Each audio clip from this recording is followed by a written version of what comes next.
You know that feeling, right? This sort of quiet moment just before the day really kicks off. It's almost like a little private ritual, this well-rehearsed dance we do, the same action, same sequence.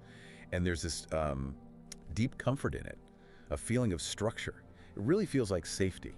It does. It feels like drawing neat lines around the edges of, well, chaos, maybe. Yeah. And yet, maybe we can gently ask, what if that very safety, that predictability, what if it's a kind of cage? A subtle one. A cage? Well, think about it. Rituals are wonderful starting points, anchors. Like lighting incense or just walking slowly, being mindful. They bring us into the moment. But, when does that anchor become, well, a chain? Something that holds us back instead of grounding us. They hits home. Because I feel that exactly when I even think about changing something small, like having tea instead of coffee. It's not just, oh, I'm running late. It's this deeper tremor, this tiny, quiet fear. Like the whole day might just unravel. Or maybe I might unravel. Why is that? Why does it feel so significant? Because that routine, that script, is often secretly protecting us, shielding us from something quite profound. That's right. The sheer uncertainty of it all, the fundamental instability of existence, what in the Buddhist tradition we sometimes call dukkha, the inherent unsatisfactoriness or even suffering tied to conditioned life. Okay. The mind really doesn't like that instability. So it builds these little fortresses out of habit, your morning routine. It whispers this very comforting but ultimately false promise. Do this exactly like this, and you're in control. Nothing unexpected can touch you. That seems strong. Terror. From skipping my journaling. How does a small change link to something so big like existential dread?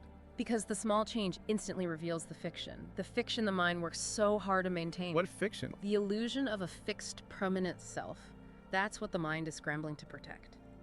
The teaching of anatta, or not self, points to this.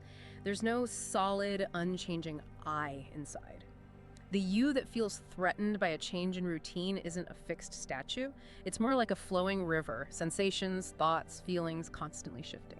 That's genuinely hard to wrap my head around in a practical sense. If the routine, the riverbanks are gone, who's left? Isn't there a real fear that without that structure, things just dissolve? Yeah. We become ineffective, chaotic. The fear is the dissolving of the illusion of a solid self, not the dissolving of your capacity to function. Yes, we need structure. We need to get things done. But we have to distinguish structure from attachment to structure. It's like the story of the monk's bowl.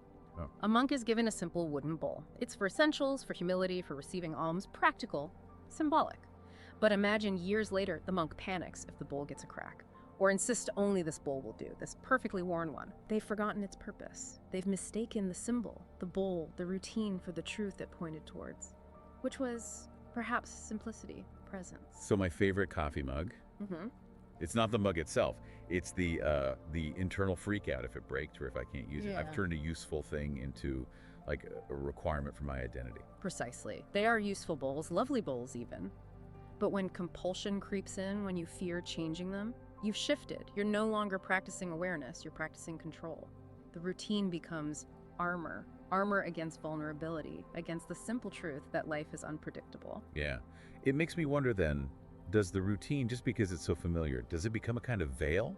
Like we're just going through the motions and it actually hides the raw, unfiltered reality of this moment? Is the devotion to the form maybe drowning out the essence? That's a core challenge in any practice, spiritual or otherwise. There's that classic Zen story, A student, very eager, asks the master, "What's the path? How do I find enlightenment?"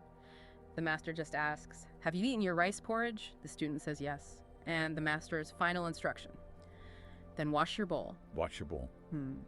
The teaching isn't about hygiene. It's about realizing the sacred isn't somewhere else. It's right here. It is the mundane, but seen with awake eyes. We trip up when we mistake the perfect form sitting just so, the exact timing, the silence for the essence, which is simply mindfulness, presence in the action. Oh, I know that feeling. Being the person meditating perfectly still, posture amazing, but inside. Replaying an argument, planning dinner, the form is there, impeccable, but the presence, gone. The rituals become a performance for myself, maybe. For this idea I have of myself. And that points directly to Upadana. Clinging. We don't just cling to things or actions, we cling even more tightly sometimes to the identity. I am the kind of person who does X every morning. That rigid belief, that demand I must have my quiet time or my day is ruined, That's what creates the tension, the anxiety when life inevitably interferes. Okay, but wait, that's tricky.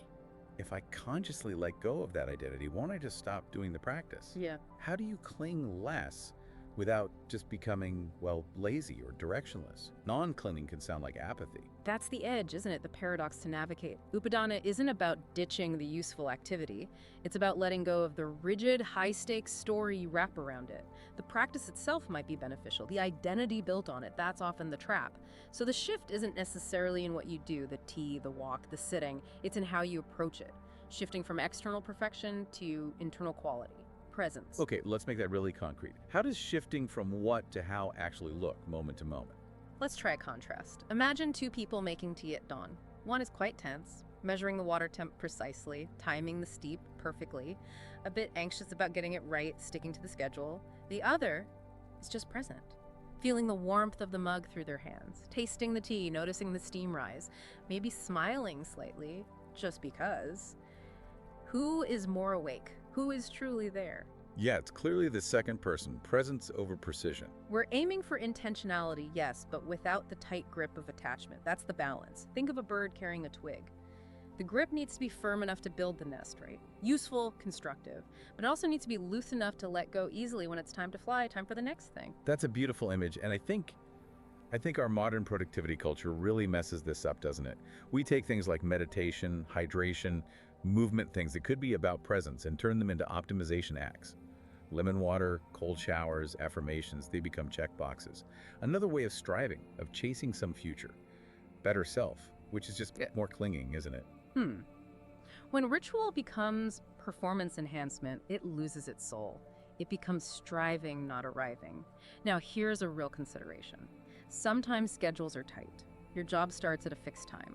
Something really does need to happen at 6 a.m. for the day to work logistically. How do we practice non-clinging when the container feels genuinely fixed by external factors? That's a good question. The freedom, again, is internal. It's in the mindset within that fixed container. So maybe some gentle self-inquiry is helpful. No judgment, just curiosity.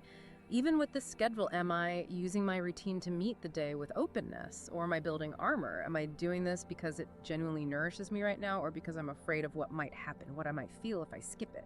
Okay. And the first step towards loosening that grip, it's probably not throwing the whole routine out the window tomorrow. It's just noticing the grip itself, feeling that subtle tension, that little flicker of anxiety when you even think about changing things. That tension, it isn't failure, it isn't weakness, it's a teacher. Okay. It shows you exactly where the attachment lives. Okay. Just noticing the tension. Right. And seeing it connects to a deeper truth. The routine and our relationship to it reveals how we relate to anicca impermanence.